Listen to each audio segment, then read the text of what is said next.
et bienvenue sur la chaîne de Limoucha. Aujourd'hui, je vous propose la recette des barlir, la spécialité des crêpes mille-trous marocaines. Pour préparer cette recette, nous avons besoin de semoule appelée semouline. C'est une espèce de semoule très fine que vous pouvez trouver dans les magasins orientaux, de la farine.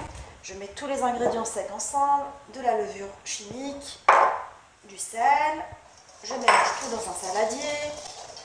Je rajoute la levure boulangère mélangée dans de l'eau. Et je rajoute de l'eau à ma préparation.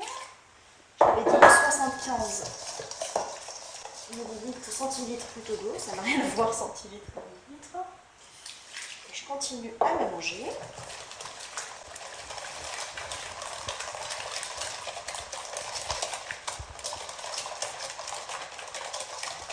Allez, la pâte est un peu lourde, je continue à rajouter de l'eau jusqu'à l'obtention d'une consistance désirable, comme les pâtes françaises.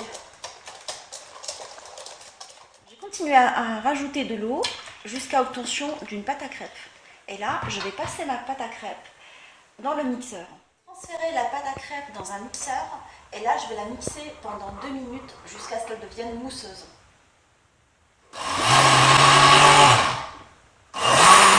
J'ai mixé jusqu'à l'obtention d'une pâte très mousseuse avec des bulles. Et là, l'avantage de cette pâte, c'est que elle ne repose pas. Je vais attaquer la cuisson tout de suite. Nous allons commencer à cuire les barlir. Pour ça, je vais graisser une poêle anti-adhésif légèrement. Je baisse le feu, qui a bien chauffé bien évidemment. Je baisse le feu et je dépose l'équivalent d'une louche dans la poêle.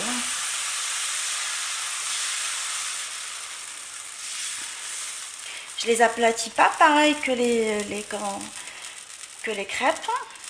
Je les laisse parce qu'il faut que ça soit un peu épais et je réduis le feu complètement. Et je laisse ma crêpe gonfler. Je laisse la barlir cuire. Je rappelle que les barlir, contrairement aux crêpes, ne cuisent que d'un côté. Et une fois qu'ils sont cuits, il faut les passer légèrement sur une plaque. Je vais les laisser former des petits trous. On voit bien que ça gonfle.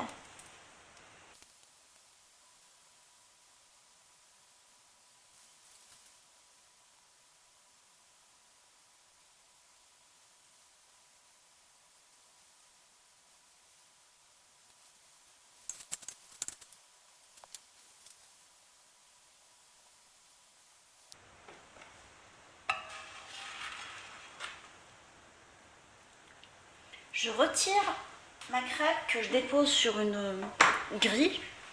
Il faut éviter de les empiler pour qu'ils ne collent pas. Et ce que je vais faire, c'est que je vais graisser à nouveau ma poêle avant de commencer la cuisson d'une nouvelle crêpe barrir de la même façon.